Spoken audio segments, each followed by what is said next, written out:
Nakita nga namin si Kevin Kiambao. Hindi ko talaga siya kilala. Ngayon, kilala ko na.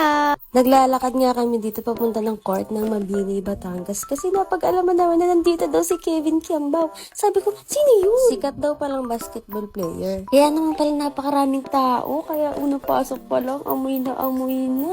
Ang alin? Charis! Very legit. Ang Aussie! Sa sobrang dami ng tao, pag lumabas ka dito, wala ka na magpepestuhan pagbalik mo. Mabuti na lang, nagdala ko ng tubig. Para kahit pag nauho kami, may maiinom naman kami. At isa pa, napakainit dito. Pero fineflex ko lang talaga tong tumbler ko. Tapos maliit lang, very handy. Eh di ayan na nga, may pa-intro pa yan sila.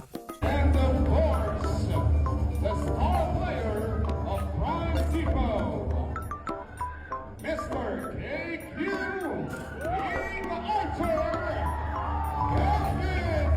Kevin Kiambao.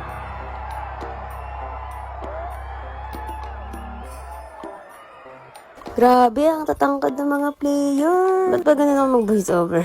Dito nga nag-video-video ako at parang may mga highlights. Kaso, at anong gawin ko pag nag-video ako, puro sala sila. Ano ba yun? Guys!